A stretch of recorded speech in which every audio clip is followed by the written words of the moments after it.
अस्सलाम वालेकुम व्यूअर्स, मैं हूं आपके साथ आपकी होस्ट महानूर उमर और आप देख रहे हैं बूझो तो जीतो ईद स्पेशल। आप सबको ईद का दिन बहुत बहुत मुबारक हो। मैं उम्मीद करती हूं आपका ईद का दिन बहुत अच्छा गुजर रहा होगा। आपकी ईद की खुशियों को दुबाला करने के लिए आज हमारे पास बहुत स्पेशल गेस्ट हैं और सफ़ा अव्वल के फ़िल्म निगार हैं, ड्रामा निगार हैं और इसके साथ बहुत बड़े शायर भी हैं। थोड़े से सख्त मिजाज हैं, लेकिन कभी बहुत सारी ख़वातीन को ऐसा लगता है कि शायद ख़वातीन का साथ नहीं देते, लेकिन इसके बिल्कुल बरक्स है। और आज हमारे साथ मौजूद हैं खलीलुर रहमान साहब। अस्सलाम वालेकुम। वालेकुम अस्सलाम।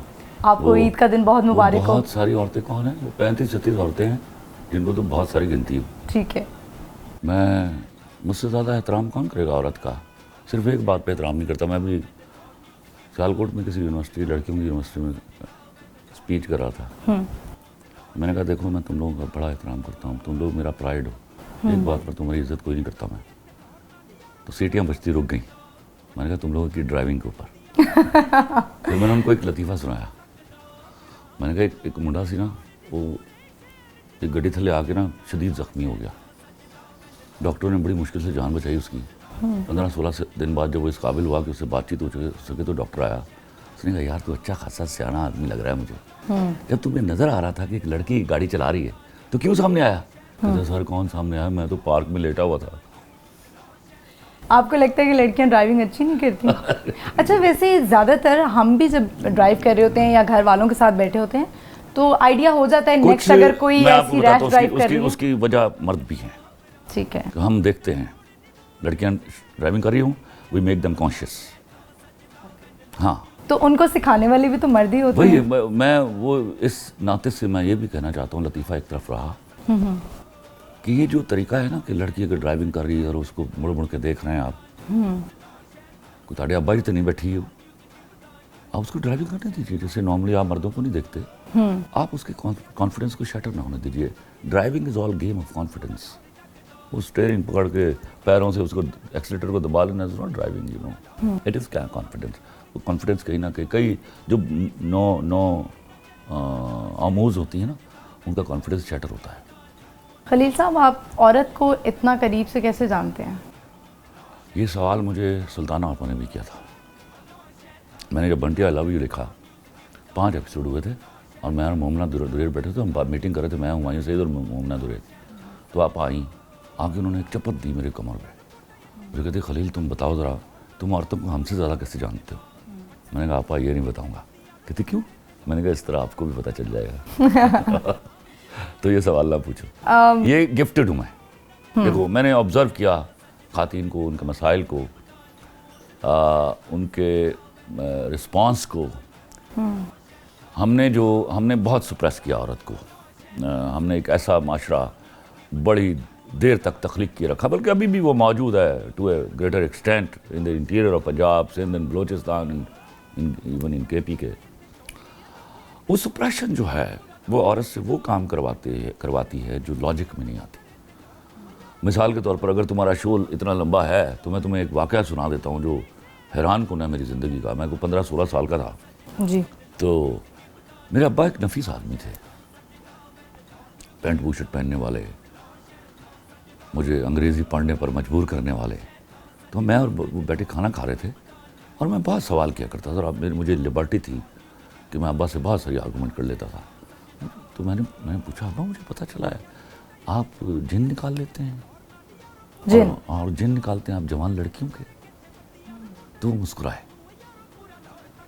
तो कहते हाँ कैसे? मैंने कहा वो बताऊँगा किस दिन, तो मैं लेके जाऊँगा। I was so inquisitive. I was waiting. अम्मी मेरी, she was on death bed.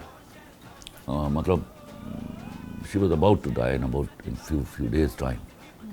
She was patient of cancer and lost recurrence के बाद। तो एक दिन को 12-12:15 बजे के बाद हमारे दरवाजे पर दस्तक हुई। तो मैं उठ के गया बाहर। तो मैं अब्बा के अम्मी के कमरे में सोता था उनके साथ ही, कहीं ज़रूरत ना पड़ जाए, कोई सोता ना रह जाए किसी रात। ठीक है। तो देखा तो हमारी बरादरी के एक बुज़ुर्ग थे। तो मुझे वो कहते हैं कि यार अब्दुर्रहमान जागता भी? भाईजान जी उनते जाग पे, अब बुलाएं जरा। मैं गया, जाके बुलाया और मैं पूछा आज की गल है? ओ यार तेरी छोटी बहन में जिन चमड़ गई।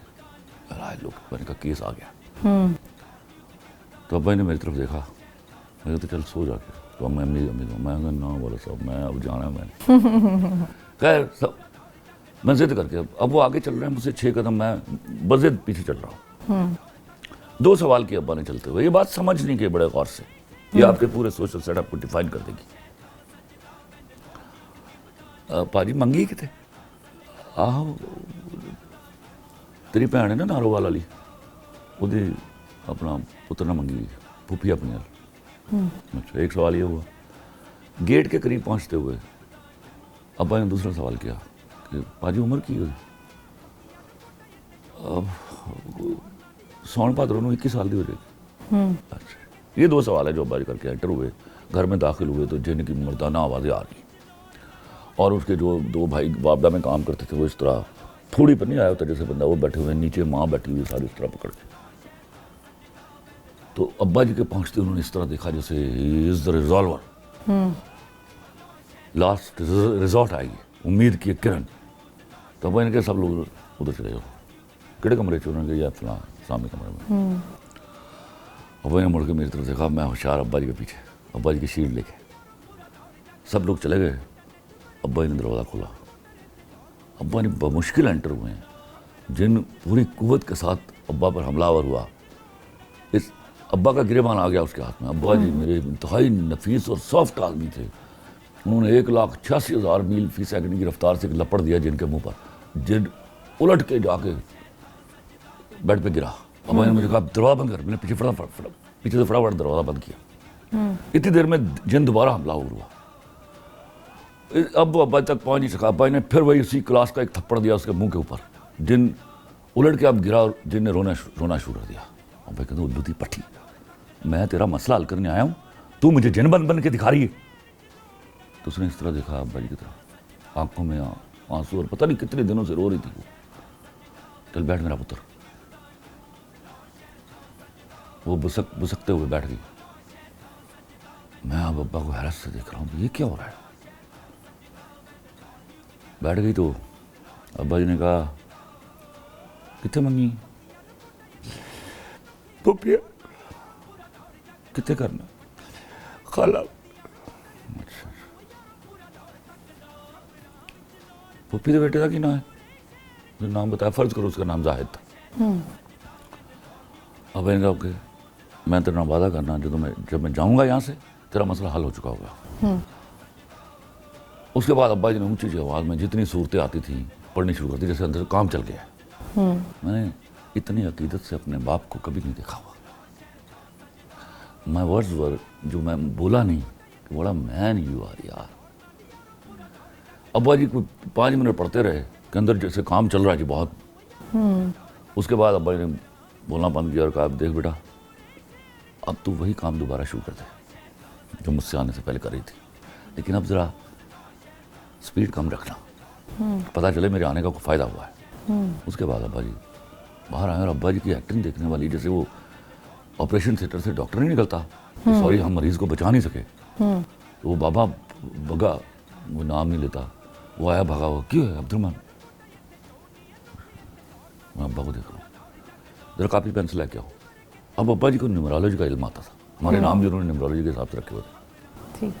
अब्बा ने बैठ के साहब करना शुरू किया, साहब कर रहे हैं, मैं देख रहा हूँ ऊपर से खड़ा, और काट देते। एक दफ़ा बाबे की तरफ देखते, काट देते, फिर दूसरी दफ़ा किया, सफ़ा उल्टा न्याय साहब किया, फिर बाबा की तरफ देखा, पाजी उम्र की ताड़ी? क्यों अब्दुलरहमान उम्र की? पाजी की उम्र है ताड़ी? मैं 62 साल होगी।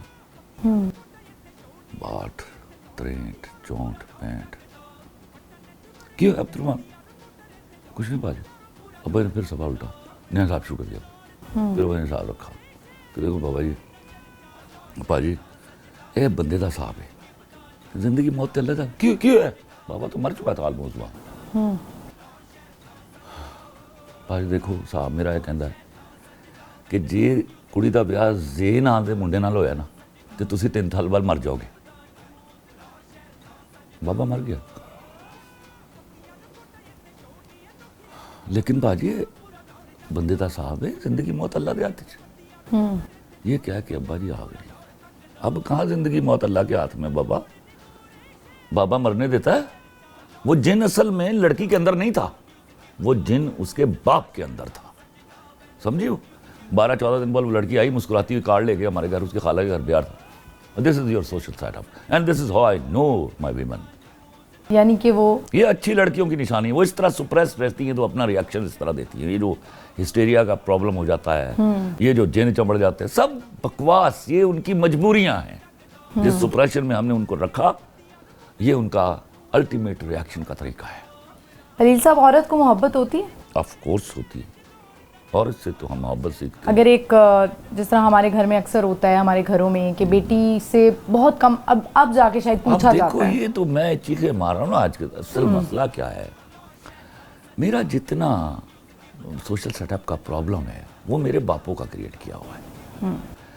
आपका सबसे पहले जो आप पर शरई हुक्म है, शादी आप बेटी की मर्जी पूछे बगैर मत कीजिए। खलील साहब, अगर वो जिससे मोहब्बत करती है, उससे उसकी अगर शादी ना हो पाए और कहीं और हो जाए, आगे उसकी फैमिली लाइफ बन जाती है, सब कुछ हो जाता है, तो वो कैसे खुश नजर आती है?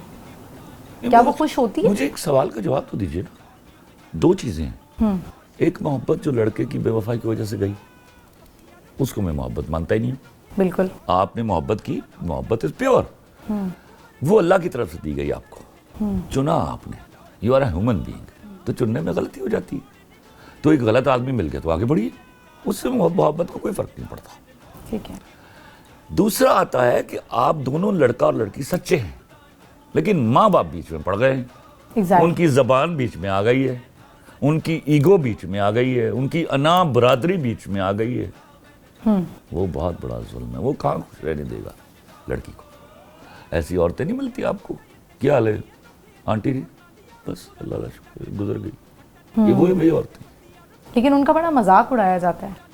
मजाक उनका उड़ रहा है। आज देखो वक्त बदल गया ना, आज उनका मजाक उड़ रहा है। ये हमारे यहाँ एक कल्चर क्रिएट हुआ कि लड़की को अपनी मर्जी के लड़के से ब्याहना है, और फिर दाता साहब जाके दुआ करनी है दोनों मियाँ बीवी ने कि या अल्लाह हमारे दामाद को हमारी बेटी से मोहब्बत हो जाए। तो आप ये कहते हैं कि लव मैरिज होनी चाहिए, अरेंज मैरिज होनी चाहिए? हाँ, लड़की की मर्जी होनी चाहिए। उसका मतलब लव मैरिज नहीं होता। लड़की को कुरान पे हाथ रख के पूछना चाहिए कि ये लड़का जो चुना है तुम्हारे लिए पसंद है। अगर वो कहे पसंद है तो आपकी सारी बाजपुरस आपसे खत्म हो गई, और वो लड़की उसको जी लगी, उस मर्द को। लेकिन अगर लड़की ने इनकार कर दिया है, इनकार करने का लड़की का मतलब ये नहीं कि वो लड़का बुरा है, उसको नहीं पसंद आया भाई, ये उसका राइट है, ये राइट दे दीजिए। उसने 50-55 साल गुजारने हैं उसके साथ। बहुत सारे हमारी सोसाइटी में मेरे बहुत सारे सवाल मुझे ऐसे जहन में आ रहे हैं जो मैंने इर्द गिर्द माशरे में लोगों को देखा है, फैमिलीज़ में देखा है कि ख़वातीन को हमेशा कहा जाता है कॉम्प्रोमाइज़ करो, घर बसाना होगा। देखो हमने भी बसाया, हमारी माओं ने भी बसाया घर, सब कुछ किया, और यहाँ तक कि अगर मर्द हाथ भी उठा दे तो कहा जाता है कि कोई बात नहीं। मैंने ना एक जगह मैं तकरीर कर रहा था, थोड़ा ग्रुप था किसी चैनल की लड़कियों का, तो मैंने पूछा अच्छा कितनी लड़कियां तुम में जो ये सोचती हैं कि मर्द थप्पड़ मारे तो उसको छोड़ देना चाहिए? तो हैरान कुन तौर पर सब लड़कियों ने हाथ उठा दिया। मैंने कहा अच्छा हाथ यहीं रखो और कलमा पढ़ के मुझे बताओ, तुम्हें कभी तुम्हारे बाप ने या भाई ने थप्पड़ नहीं मारा? अगर नहीं मारा तो हाथ नीचे कर लो।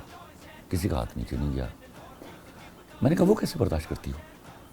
क्योंकि तुम लोगों ने प्राइमा फेसाई बिलीव कर लिया कि ये अनब्रेकेबल रिलेशनशिप है। मेरी बात समझ आ रही है?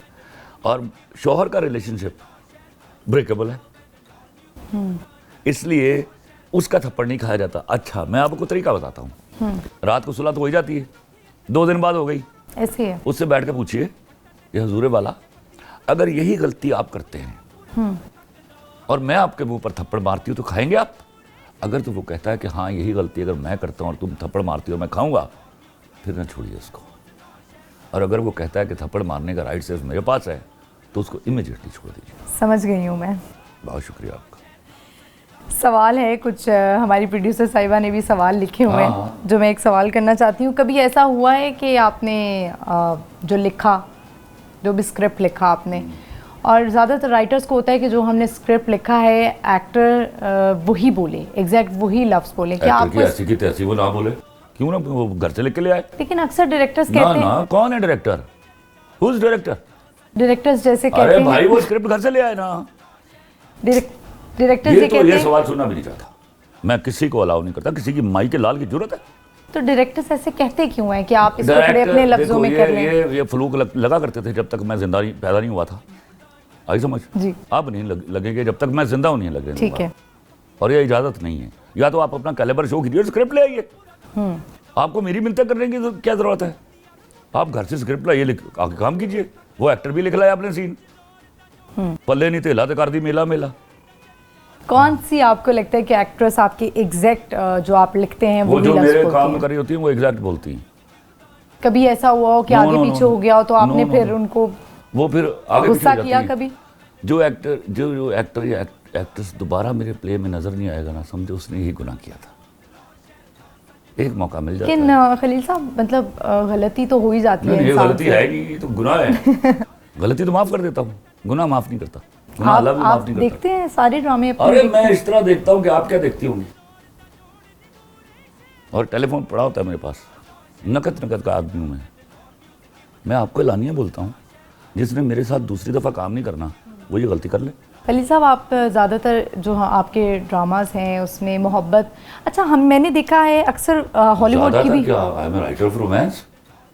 जी, मैं सास मोहब्बत बहू का के राइटर ड्रामे हूँ। आपको कतन पसंद नहीं मेरी है? सास दुनिया की बेहतरीन औरत थी। अच्छा।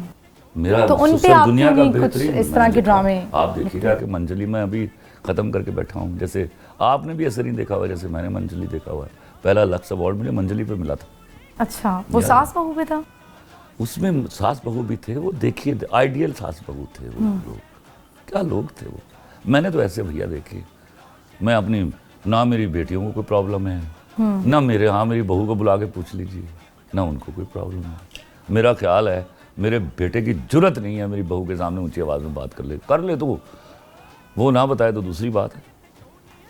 हो जाता है घर में, लेकिन नो नो नो, कोई कॉन्सेप्ट नहीं। अभी आप इस तरह के कुछ मजीद ड्रामे लिखने वाले हैं? वैसे तो पता नहीं मैं क्या आजकल क्या हर लिखूं। मैं तो जो अल्लाह की तरफ से हुक्म आता लिखता हूँ। जो मैसेज होना, पहले मैसेज आता है मेरे, हाँ ड्रामा कैसे? बाद में लिखा है, अल्लाह की तरफ से आता है। मैं राइटर नहीं हूँ भैया, मैं मुंशी हूँ उसका। पक्का पक्का वो जो देता है लिखता हूँ। इमोशनली आप स्ट्रांग हैं या वीक हैं? I think I am very strong guy. मतलब मैं पूछना चाह रही हूँ एहसास वाला जो एक एलिमेंट होता है, क्योंकि जिस तरह आप औरत के बारे में बहुत बोलते हैं, सपोर्ट करते हैं, तो औरत आपके नज़दीक लगता है कि वो एक सिंपैथी देने वाली चीज़ है या स्ट्रांग है? औरत को मैं स्ट्रॉन्ग देखना चाहता हूँ, वो है या नहीं है।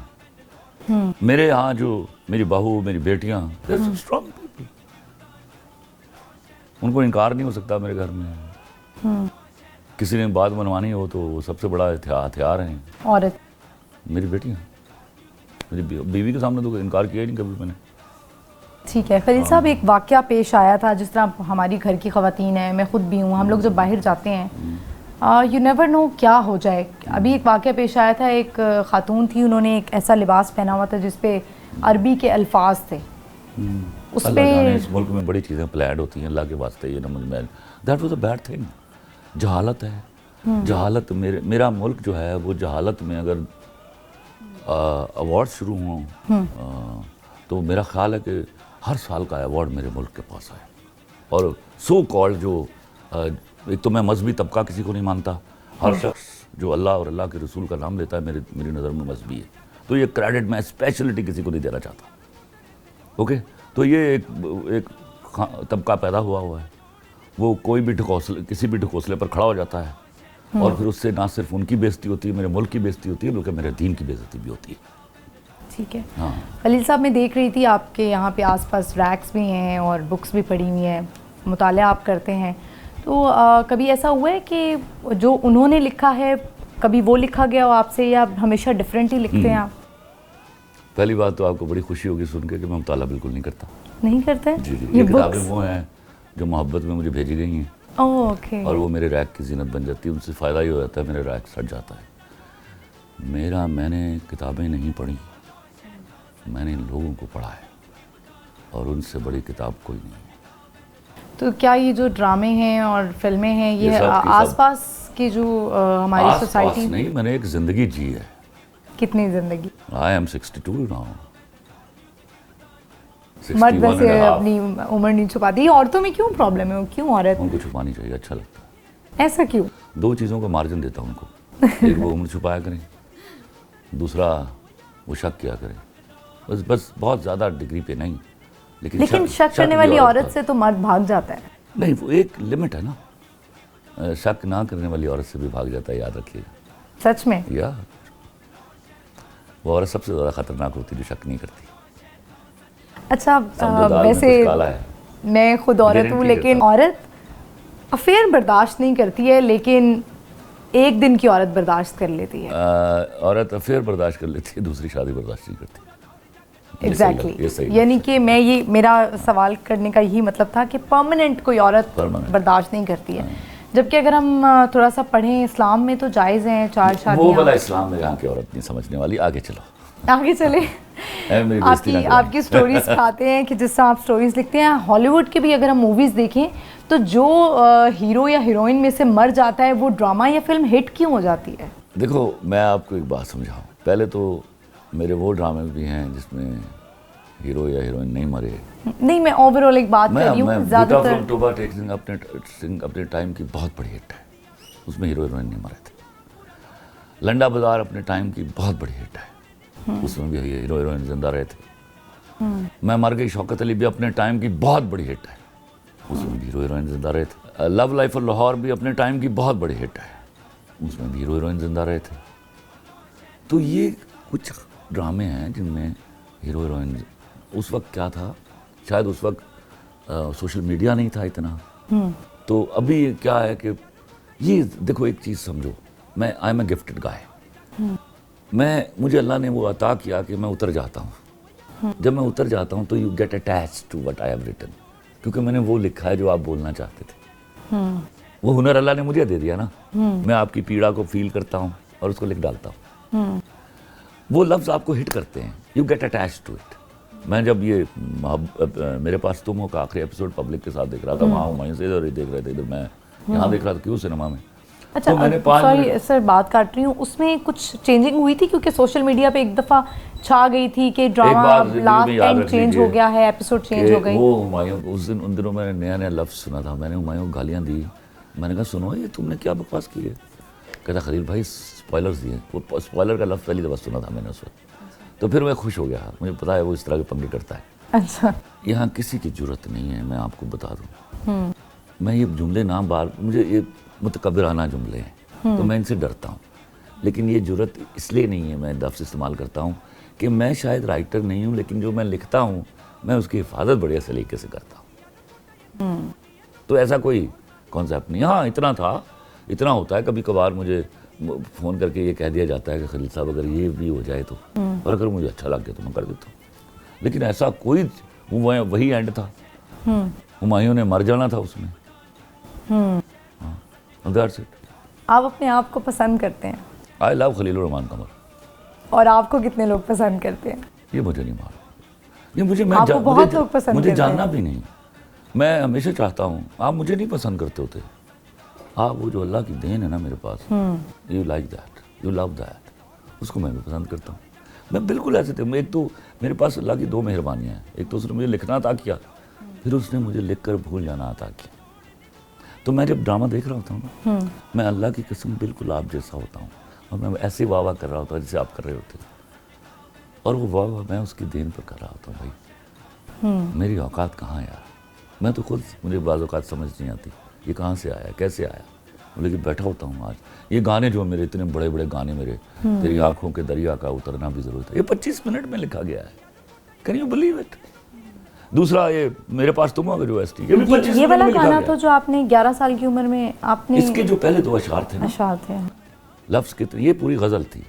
मुझे जब ये गाने लगे राह साहब, तो उनका मुझे फ़ोन आया, मैं उस वक्त तक देखा भी नहीं हुआ था रात को, कि मैं चाहता हूँ कि अलाप जो है ना उसके 2 अशार हो जाए, दोड़ा हो जाए। तो मैंने कहा दोड़ा नहीं होता, कथा बोलिए। तो उन्होंने कहा ठीक है कथा लिख दीजिए 2 अशार का। तो मैंने कहा मुझे हमिंग सुनाई। उन दिनों में प्यारे अफजल लिख रहा था, चल भी रहा था वो, उसके एपिसोड बढ़ गए हुए थे। तो मैं उसकी हमिंग में कोशिश करता रहा, कोशिश तो कुछ ना हुआ। फिर मैंने ढूंढा कोई पुरानी चीज़ है जो इस वज़न पे पूरी आ जाए। तो वो मेरी जो मैं 9th क्लास उसमें मैंने गज़ल लिखी थी, लफ्ज़ कितने ही तेरे पैरों से लिपटे होंगे, तूने जब आखिरी ख़त मेरा जलाया होगा, तूने जब फूल किताबों से निकाले होंगे, देने वाला भी तुझे याद तो आया होगा, तूने किस नाम से बदला है मेरा नाम बता, किसको लिखा तो मेरा नाम मिटाया होगा, यूं ही कुछ सोच लिया होगा मुकरने का सबब, फिर मेरा जुर्म भी लोगों को बताया होगा। तो ये गज़ल ये थी। कभी आपने ख़त लिखा है किसी को? मैंने इतने ख़त लिखे कि मैंने मुझसे लोग दोस्ती करते थे अपनी माशूकाओं को ख़त लिखवाने के लिए। अच्छा। वो बड़ी दोस्तियों की लोग, और मेरा ख़त कभी नाकाम भी वापस नहीं आता था। ये अच्छा, ये एक अच्छी बात है। सच्ची बात है। तो आपको भी किसी ने ख़त लिखा? आप तो शायद उसमें गलतियाँ निकालते होंगे, उर्दू के लफ्ज़ ठीक नहीं है। आगे चलिए। बता दीजिए कोई ख़त अगर आया हो। आगे चलिए। आजकल के दौर में वैसे आपको लगता है कि ख़त देना चाहिए? जब तक ख़त लिखे जाते थे मोहब्बतें हुआ करती थी। आजकल की मोहब्बत जो है ना वो मैसेज डिलीट करने से डिलीट हो जाती है। अच्छा ठीक है, कुछ हमारे एक रैपिड फायर एक सेगमेंट है, हम वो करना चाह रहे हैं। असल तेरी चवल होनी शुरू होगी। ठीक है व्यूअर्स, बातों का सिलसिला हमारा यहाँ पर जारी रहेगा, लेकिन यहाँ पे वक्त हुई एक छोटी सी ब्रेक का। Stay with us.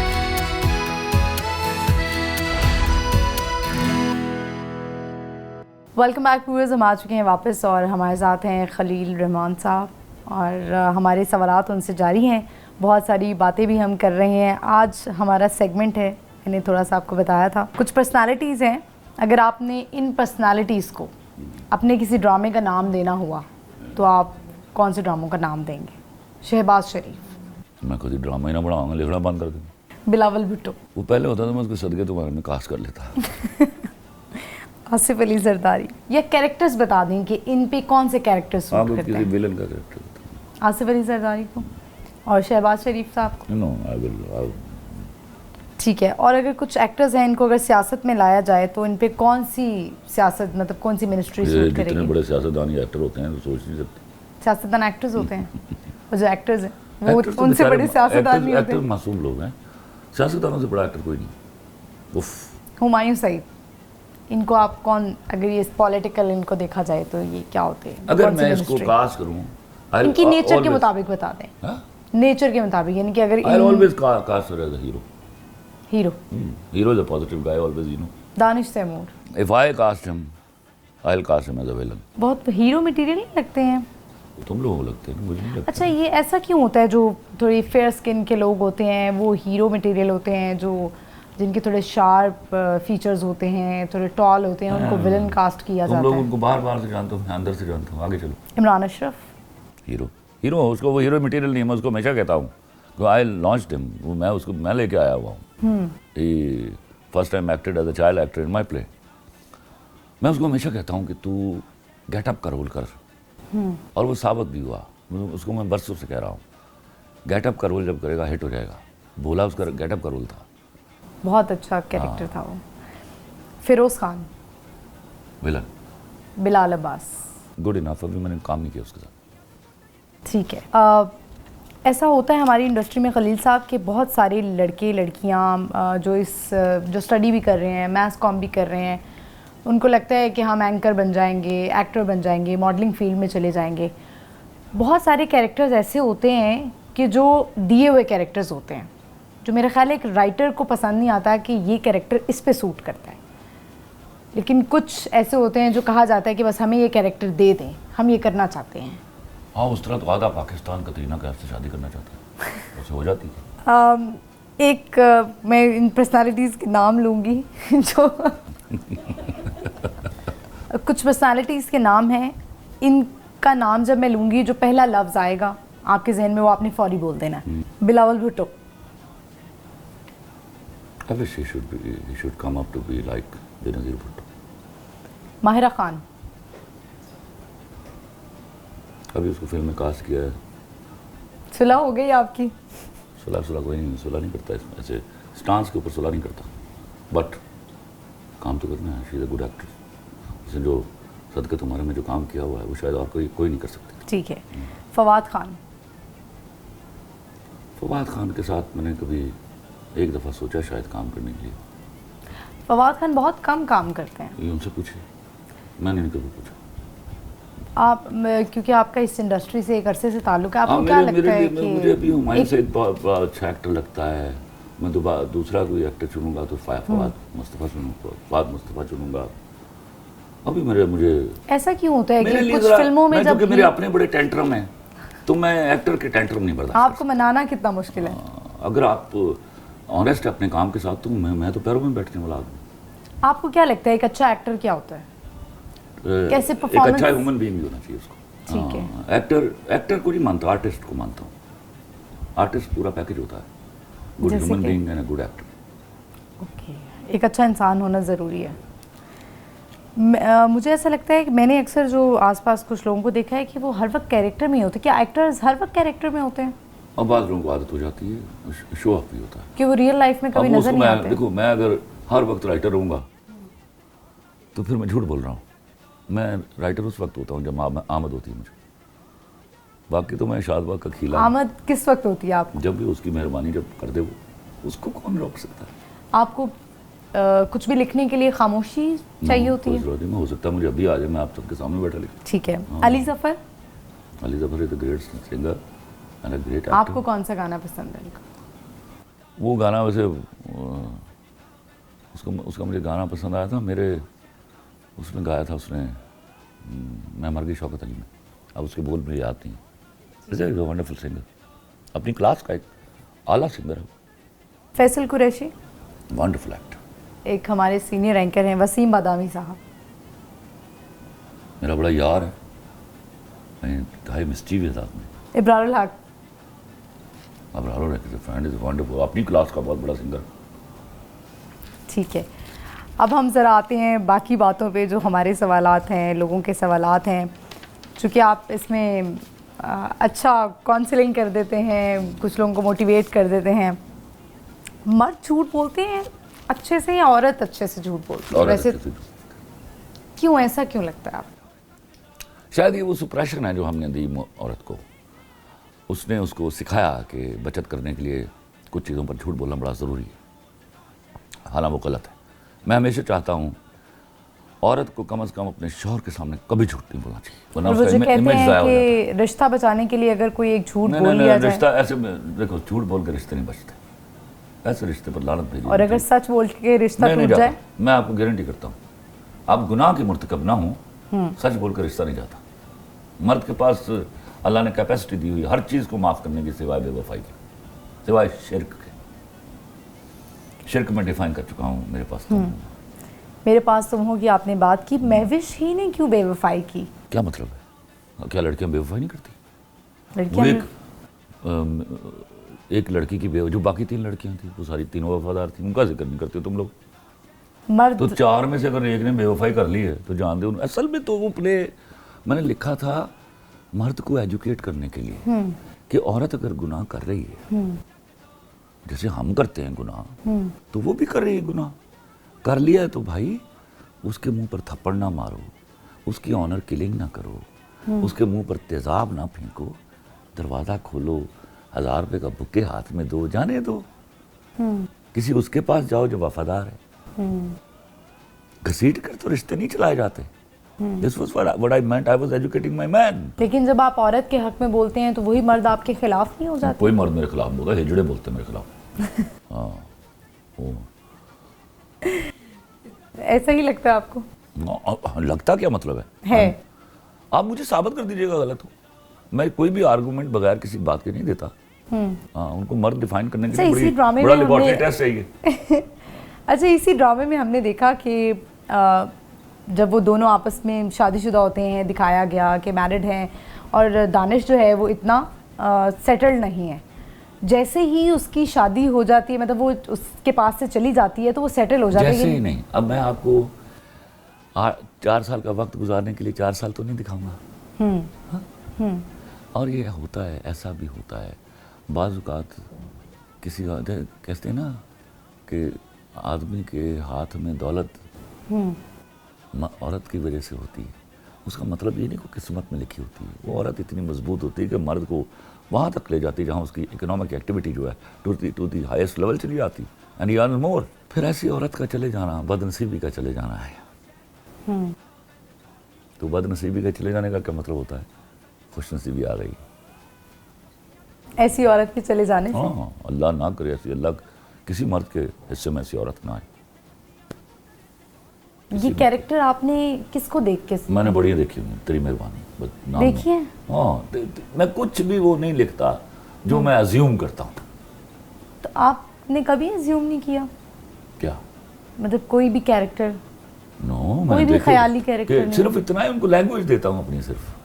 ठीक है। वरना कैरेक्टर कहीं ना कहीं मैंने देखे हुए, वो मेरी याददाश्त में रह जाते हैं। वो जिस दिन वो मैसेज आता है, मैंने कोई मैसेज डिलीवर करना है कि ये मैसेज हुक्म आता है ये देना है तुमने, तो उस दिन फिर मैं निटिंग के बारे में सोचता हूँ। कहानी आती है तो फिर वो याद आता है, ओ ये वाकया हुआ था, that relates to this particular message, तो वो हो जाता है। मैंने आपका एक इंटरव्यू देखा था जिसमें आपने कहा कि जो मर्द कहता है कि मैंने अभी करियर बनाना है, और झूठा, एक नंबर का झूठा। मोहब्बत ना करे ना, करियर बना करे। मोहब्बत प्लान्ड होती है या अनप्लान्ड होती है? अनप्लान्ड होती है।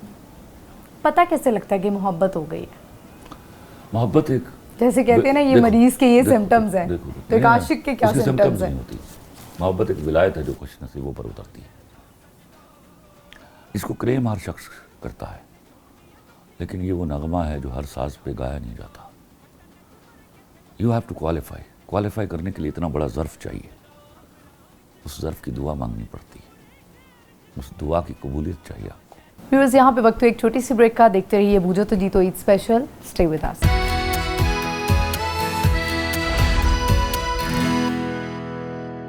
वेलकम बैक व्यूअर्स, हम आ चुके हैं वापस और इस वक्त हमारे मेहमान हैं खलीलुर रहमान साहब। बहुत सारी बातें इनसे कर रहे हैं और ये भी पूछेंगे ईद का दिन कैसे मनाते हैं। मोहब्बत कुछ लोग करते हैं, वो इस कदर मोहब्बत कर लेते हैं कि वो इस तरफ आ जाते हैं कि उनको अल्लाह से बहुत मोहब्बत हो जाती है। वो भी झूठे हैं। वो मोहब्बत जब होती है तो अल्लाह से मोहब्बत होती है, आप उसमें रब देखते हैं। लेकिन वो कहते हैं कि हमें शुक्र है कि हमें तुमसे मोहब्बत हुई और हमें अल्लाह की मोहब्बत जुमले जो है ना, वो बड़े ऐसे ढकोसरू पैदा हुए हैं दुनिया में। अल्लाह से किसको मोहब्बत नहीं है? अच्छा, पहले मोहब्बत नहीं थी, इसका मतलब जब मोहब्बत की थी किसी से? ये तो बच्चों वाली बातें है ना। अल्लाह से तो मोहब्बत अचानक हमेशा ही होती है। आपको अल्लाह से मोहब्बत होगी तो पहले नहीं थी। पहले ये भी मानोगे पीछे, पहले मुझे अल्लाह से मोहब्बत नहीं थी, झूठ बोलता था मैं। ये वो क्या है कि हाथ था ही ना तो थू कौड़ी। आपको अपना फेवरेट ड्रामा कौन सा लगता है? जितना जो मैं मेरा लिखता हूँ फेवरेट होता है, पूरे ईमान के साथ लिखता हूँ। दैट वो उस टाइम का फेवरेट होता है मेरा, उस टाइम का। हाँ, अभी जेंटलमैन इज माय फेवरेट। मेरे पास तुम हो के बाद आपको लगा कि आपको बहुत ज़्यादा फेम मिला? फेम के बारे में सोचता नहीं मैं। देखो, मैंने ज़िंदगी में ना बहुत छोटा था जब मैं आई गॉट इट। एक तो मैं I knew I was a gifted guy, I was a poor child but I was living like a king. मुझे पूरे ईमान के साथ यकीन था कि इज़्ज़त, शोहरत, दौलत, रुतबे, इख्तियारात सब अल्लाह की मिल्कियत है। बंदे को जब मिलती हैं तो इम्तहान शुरू होता है उसका। तो मैं इस इम्तहान से बहुत डरता हूँ। खलील साहब, आपको अपने बच्चों में लगता है कि उनमें ये नज़र आता है आपको कि शायद इनमें से भी कोई राइटर बनना चाहता है, कोई क्वालिटी नज़र आती है? मैं जब पीछे देखता हूँ तो मेरे ख़ानदान में पिछले 7 पीढ़ियों से कोई एक शख्स नहीं था जिसको सही ख़त लिखना आता था। ये कोई वजह नहीं है। वो देखो, अल्लाह की देन ना, उसकी जिम्मेदारी बाप के ऊपर नहीं है, समझो। मेरे अब्बा ने, लोगों ने मुझे मार मार के बैंकर बनाया। Exactly. राइटर तो मुझे अल्लाह ने बनाया हुआ था। तो अगर वो हैं तो मैं अपने अम्मी अब्बा की तरह मारने वाला नहीं हूँ। बस आई वांटेड कि they should come up now और वो बताएं कि अल्लाह ने दिया उनको। I support. कोई क्वालिटी आपको जो नजर आती है लगता है आपको? या इज वेरी क्रिएटिव गाय। आजकल के बच्चों की वजह से उर्दू बहुत ज्यादा अच्छी नहीं है। जब तक वो प्रूव नहीं करेगा ना, he is to prove and he I know that he is so gutsy and he is so gifted. मुंह क्या है कि वो बरगद के पेड़ के नीचे पैदा हुआ है। अच्छा, कुछ लोग आपके इर्द गिर्द, किसी ने आपको कहा कि हम ये सीखना चाहते हैं? ये सिखाया नहीं जा सकता। मैं क्योंकि बहुत सारी ऐसी एक डिग्रीज दो हैं। यूनिवर्सिटी में गया लेक्चर देने के लिए स्क्रिप्ट राइटिंग के ऊपर, तो मैं गुस्सा आता था कि स्क्रिप्ट राइटिंग कैसे सिखा रहे हो तुम लोग? हाँ, मैं it is something very astonishing for me. मतलब आप इलायच सिखाएंगे किसी को कि चला तुझे इल्हाम सिखाऊं? तौबा नाउज़ुबिल्लाह। लेकिन फिर आपको कैसे आया? एक तो ऊपर जाऊंगा, मैं भी जाती थी। ये सबको बहुत ज़्यादा तजस्सुस है इस बात का कि आपको भी ये कैसे आया, कैसे सीखा आपने, क्या किया? नहीं, कुछ सीखा नहीं, मैं सीखा सिखाया। When I had the pen first time in my hands, I knew I was a writer. और जब मैंने पहला जुमला लिखा था तो मेरे अब्बा ने जिस तरह चौंक के मेरी तरफ देखा था, वो that was my first appreciation. Any regrets in your life? No regrets, शुक्र अल्लाह का। सबसे इम्पोर्टेंट चीज़ है कि मैंने गुर्बत भी झेली तो बादशाहों की तरह झेली। मैं वो क्या, मेरे बारे में ये कहना चाहिए, एक बादशाह था जो बड़ा गरीब था। बादशाह भी कभी गरीब होते हैं। जब आपके पास आपको ये पता हो कि अल्लाह ने आपको 2 हाथ दिए, 2 टांगें दी, जिसमें ताकत दी, देखने के लिए आंखें दी, सुनने के लिए कान दिए, और फिर अगर आप अपने आप को गरीब समझते हैं तो लानत और फिटकार है आपके ऊपर। आप मेहनत कीजिए और कमाइए। इस मकाम पे जहाँ पर आप हैं, या कोई भी जिस फील्ड से भी ताल्लुक़ रखता है, एक मकाम पे वो जाना चाहता है, उसके लिए उसको बहुत सारे फेलियर्स भी मिलते हैं। आपको कभी लाइफ में ऐसा हुआ कुछ नहीं, फेलियर? मुझे उसमें कोई फेलियर नहीं आया। और जो लोग जैसे स्क्रिप्ट राइटिंग्स कर रहे हैं, अगर उनकी कोई वो बुक लिखना चाहते हैं, कोई अप्रूवल नहीं होता है, या कुछ मतलब कोई अप्रूव नहीं की जाती, या पसंद नहीं की जाती, ऐसे बहुत सारे लोगों से, नए लोगों से ज्यादती हो रही है, तो वो क्या करें? रास्ते निकल आते हैं। देखो, जो ऑर्गेनिकली क्रिएटिव आदमी है ना, इसको अल्लाह ने दिया हुआ है, अल्लाह उसके रास्ते निकाल देता है। मैं तो सोचता भी नहीं। आपको पता है, मेरी सख्त इंस्ट्रक्शंस होती थी बैंक में जब था, कि जब मेरे कमरे में अखबार भेजे जाए तो उनमें से फिल्मी सफ़ा निकाल दिया जाए। अच्छा जी। पहले वो स्टाफ रूम में जाते थे अखबार, उनमें से सब फिल्मी सफ़ा निकाले जाते थे, फिर मुझे दिए जाते थे। ऐसा क्यों है? उस वक्त मैं उर्दू में नाम भी नहीं लिखता था अपना। मैं अम्मी अब्बा के खिलाफ रिएक्शन था मेरा, बड़ा मारते थे मुझे लिखने के ऊपर। अम्मा अब्बा ने देखा? मैं सिर्फ अंग्रेजी बोला, मैं ठेले वाले केले वाले सबसे अंग्रेजी बोलता हूँ। अंग्रेजी ले लो। जो इंग्लिश मीडियम लोग होते हैं उनकी उर्दू बड़ी वीक होती है। मैं था वो उर्दू मीडियम आदमी, टाटो के स्कूल पे पढ़ा हुआ, और गरीब आदमी जब अंग्रेजी बोलता है तो बड़ा मजाक उड़ाते हैं उसका, बड़ा मजाक उड़ाते हैं। लेकिन आई गेव अ डैम। मुझे पता था एक दिन यही हाथ बांध के खड़े होंगे इंशाल्लाह, और ऐसा हो गया। कितना टाइम लगा इसको? Few years. इसमें आपकी मेहनत थी, या फिर आप कहते हैं तो अल्लाह की मेहरबानी, अगेन गेट? मेरी मेहनत से कई ज़्यादा अजर दी है उसने मुझे इतना। मेरे देखो, मैं हमेशा इसलिए मैं शायद कहता हूँ कि आपकी मेहनत उस वक्त ज़्यादा बराबर होती है जब आप ये नहीं सोचते कि दुनिया में किसी और को क्या मिला है। ये मैंने नहीं सोचा कभी, ये कभी मेरे अंदर नहीं आई ये बात। मेरे पास साइकिल थी तो वो दुनिया की बेस्ट गाड़ी थी, ट्रांसपोर्ट थी। मेरे पास बाइक थी तो वो दुनिया की बेहतरीन बाइक ट्रांसपोर्ट थी। मेरे पास छोटी गाड़ी थी तो वो दुनिया की बेहतरीन गाड़ी थी। मेरे पास बड़ी गाड़ी आई तो वो दुनिया की बेहतरीन गाड़ी थी। मेरे पास गाड़ियाँ आई, मैंने कभी नहीं देखी किसी की गाड़ी की तरफ। अगर नज़र पड़ी तो मैंने कहा अल्हम्दुलिल्लाह, माशाअल्लाह। दौर इतना बदल गया है कि हर बंदा एक दूसरे को देख रहा है, पहनने से लेकर गाड़ी में बैठने तक। तो they are become happening to be failure, and they are making my country a failure.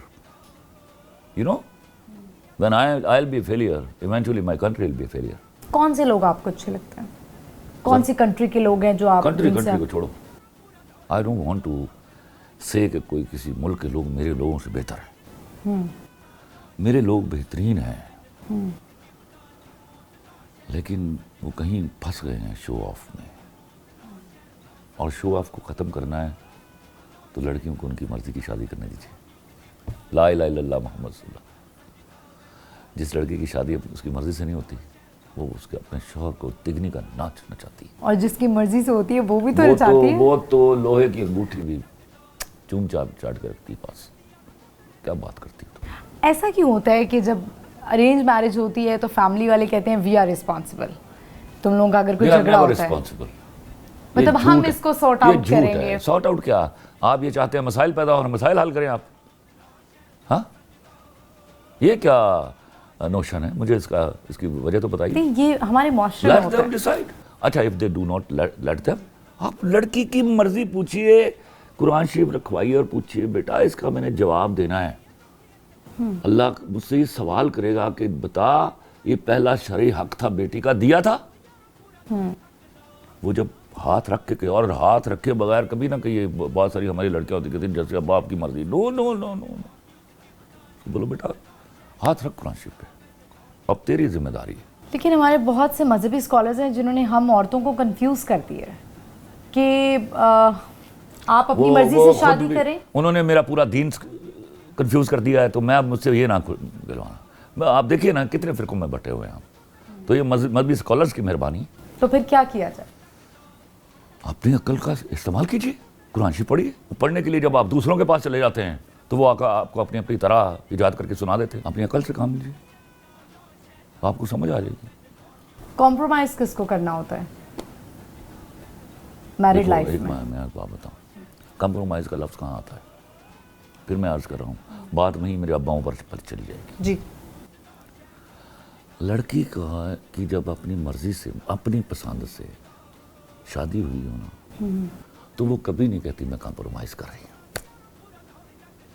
Guarantee करता हूँ मैं आपको। लड़की की शादी जब उसकी मर्जी से ना हो तो right from the very beginning. Khalil साहब, वैसे तो हमारा ईद शो था, हमने बहुत सारी ईद से रिलेटेड हमने बात करनी वो थी। मैंने पता कि तुझे ऐसी करनी। अच्छा बताइए कि कोई ईद का वाकया शेयर कर दें कि बचपन की ईद कोई आपको याद रह गई हो। बचपन में कैसी थी ईद? अम्मा अब्बा के साथ, बहन भाइयों के साथ, वो घर, वो सारी बातें, वो रिश्तेदार। एक गरीब बच्चे की ईद ज़रा मुश्किल होती है, फिर भी अच्छा था। क्या होता क्या था? जैसे सुबह उठते ही अम्मी शीर खुरमा बनाती थी या सवैयाँ बनाती थी, अब्बू मस्जिद से आते थे, क्या होता? नहीं, मैं अब्बा के साथ जाता था नमाज़ पढ़ने के लिए। अब्बा जब से इंतकाल हुआ मैं ईद की नमाज़ पढ़ने नहीं गया। क्यों? बस मुझे लगा कोई कॉन्टिन्यूटी ड्रॉप हो गई है। मुझे लगता है कि दुनिया से जाने वाले जब चले जाते हैं तो आप वो शायद बर्दाश्त नहीं कर पाते। अब्बा से मोहब्बत थी। यही ईद नहीं मनाई अब मैं आपने? सोचता हूँ मेरा पोता इतना बड़ा हो गया, अगर जिंदा रहा मैं तो उसके साथ जाऊँगा। बच्चों के साथ बेटा है आपका, जाता है? मेरे बेटे पढ़ाते हैं जाके, मैं नहीं जाता। मेरे माशाल्लाह बेटे हैं। खलील साहब, शो का इख्तिताम होता है, आपको भी ईद मुबारक, देखने वालों को भी ईद मुबारक। जाते जाते अगर आप कोई अपनी गज़ल सुनाते। रहे वफा के मुसाफिर को रोक कर कह दो, रहे वफा के मुसाफिर को रोक कर कह दो, सफ़र कमाए मगर कस्बे जुस्तजू ना करे। तबीब शहर मुबारक तुझे हो चारा गरी, तबीब शहर मुबारक तुझे हो चारा गरी, जो ज़ख्म उसने दिए हैं कोई रफू ना करे। और सफ़े जुनू में सुना है नमाज उसकी नहीं, सफ़े जुनू में सुना है नमाज उसकी नहीं, जो खून ज़ख्म जिगर से कभी वज़ू ना करे। और कमर वो दिल को मुसलमान करके कहने लगे, कमर वो दिल को मुसलमान करके कहने लगे, इसे कहो किसी काफिर की आरज़ू ना करे। Thank you very much. My pleasure.